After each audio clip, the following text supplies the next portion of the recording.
Et si Marie-Madeleine, cette femme qui se tint au pied de la croix et fut la première à voir le Christ ressuscité, détenait un enseignement si transformateur qu'il menaçait les fondements mêmes du pouvoir de l'Église primitive? L'Évangile de Marie n'est pas simplement un texte perdu, c'est un texte jugé dangereux. Dangereux parce qu'il dévoile une Marie-Madeleine qui dépasse le rôle de simple disciple. Dans ces versets, elle apparaît comme une guide, une confidente intime de Jésus, et selon certaines interprétations controversées, une figure si proche de lui qu'elle y est dépeinte comme son égale spirituelle. Imaginez un évangile où le salut ne découle pas d'une stricte obéissance aux lois extérieures, mais d'une connaissance spirituelle intérieure. Un texte où le péché n'est pas une souillure à expier, mais une ignorance à dissiper par la compréhension. Un message où ce n'est ni Pierre ni Jean qui reçoit l'enseignement le plus profond du Christ, mais une femme. Pendant des siècles, l'évangile de Marie fut caché, supprimé ou rejeté comme une hérésie. Qu'y avait-il dans cet écrit qui effrayait tant les premiers dirigeants de l'Église? Était-ce sa redéfinition du péché et du salut? Son défi lancé à une hiérarchie dominée par les hommes? Ou bien l'affirmation audacieuse que Marie-Madeleine occupait un rôle bien plus grand que ce que l'on voulait bien admettre? Aujourd'hui, nous levons le voile sur les mystères de ce texte interdit. Que révèle-t-il sur Marie, sur Jésus et sur les premiers jours du christianisme? Et surtout, contient-il des vérités trop dérangeantes pour rester enfouies? Que l'on approuve ou non les raisons de son interdiction, une chose demeure certaine, l'Esprit Saint réside en chacun pour discerner la vérité. Nous vous offrons le lien, à vous de décider. Plongeons ensemble dans l'évangile de Marie-Madeleine et les enseignements révolutionnaires qu'il osa transmettre.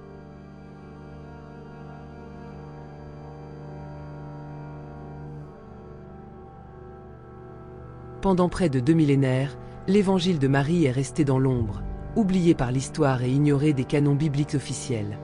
Il ne fut redécouvert qu'au XIXe siècle, dans un manuscrit copte, avant que d'autres fragments ne soient retrouvés au XXe siècle.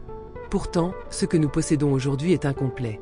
Plusieurs pages manquent, comme si le temps ou la main de l'homme avait cherché à effacer une vérité dérangeante. Mais que nous reste-t-il de ce texte mystérieux? Un dialogue profond entre Jésus et ses disciples, où il leur enseigne une sagesse cachée après sa résurrection. Contrairement aux évangiles canoniques, ici, le Christ ne parle pas de lois à suivre ou de règles strictes, mais d'un chemin intérieur vers la vérité et la libération de l'âme. Et c'est Marie-Madeleine, non Pierre, non Jean, mais bien elle, qui reçoit et comprend ces enseignements. Ce texte bouscule les fondements du christianisme primitif. Il propose une vision où le salut ne dépend pas d'une institution ou d'un rituel extérieur, mais d'une connaissance intérieure, d'une connexion directe avec le divin. Une perspective qui, pour une Église en pleine structuration, remettait en cause l'autorité naissante des clercs et des dogmes.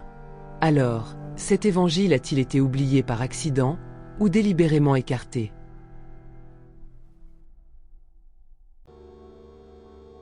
Dans l'évangile de Marie, un moment clé bouleverse profondément la dynamique des premiers disciples. Après la résurrection, Jésus transmet un enseignement secret à Marie-Madeleine, un savoir spirituel qu'il ne confie pas aux autres.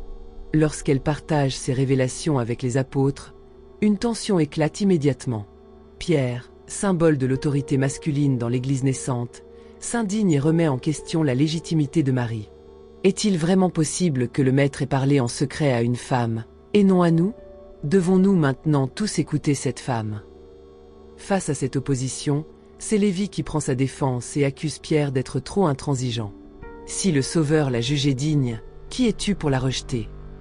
Ce passage, absent des évangiles canoniques, révèle un conflit fondamental, celui du rôle de la femme dans l'héritage spirituel du Christ.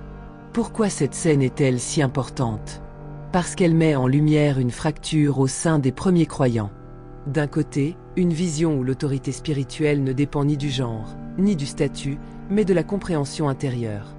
De l'autre, une structure hiérarchique qui s'est imposée progressivement, où l'autorité devait être masculine et institutionnelle. Ce débat est-il l'une des raisons pour lesquelles l'évangile de Marie a disparu des textes officiels? Était-il trop dérangeant pour une Église en quête de contrôle et d'ordre? Si Marie-Madeleine était perçue comme une disciple privilégiée, voire l'initiée la plus proche de Jésus, que cela signifie-t-il pour notre compréhension du christianisme aujourd'hui?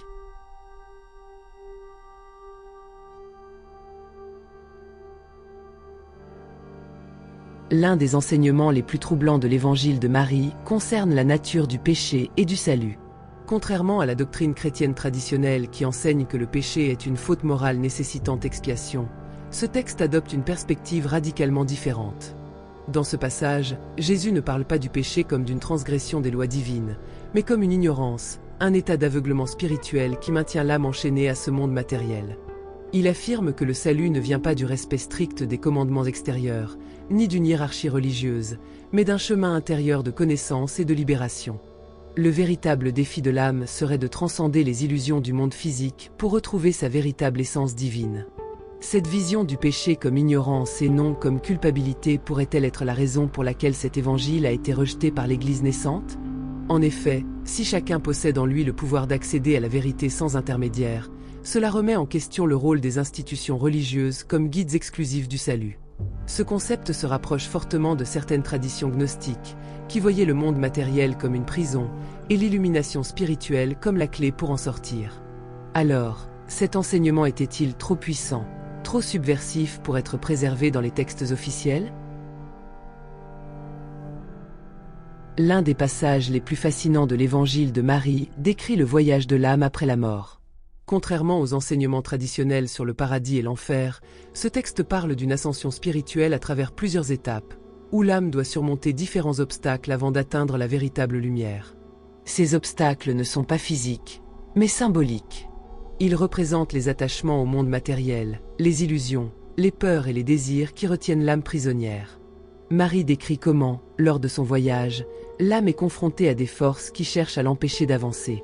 Ces forces questionnent son droit à s'élever et tentent de la ramener vers la matière, mais elle peut les dépasser en affirmant sa connaissance intérieure et en rejetant la peur. Ce passage évoque des concepts similaires aux traditions gnostiques et aux enseignements spirituels orientaux, où la libération vient non pas d'une récompense extérieure, mais d'un éveil intérieur qui permet à l'âme de se détacher des illusions du monde. Pourquoi cet enseignement a-t-il été rejeté? Peut-être parce qu'il suggère que le salut ne dépend pas d'une institution, d'un dogme ou d'un rituel, mais d'une quête personnelle de vérité. Une idée qui allait à l'encontre du christianisme institutionnalisé, où l'Église devait être le seul chemin vers Dieu. Cet évangile propose une vision du christianisme plus mystique, plus intime, plus centrée sur l'individu. Était-ce là son véritable danger?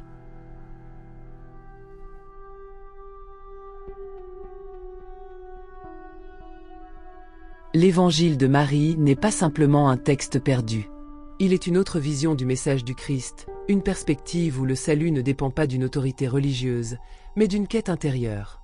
Il met en lumière une figure trop longtemps reléguée au second plan, une femme qui, selon ce texte, aurait reçu des révélations aussi profondes, voire plus profondes, que celles des apôtres. Mais alors, pourquoi cet évangile a-t-il disparu? Était-ce son enseignement sur le salut par la connaissance plutôt que par la foi en une institution? Était-ce la place centrale qu'il accordait à Marie-Madeleine, bouleversant l'ordre établi?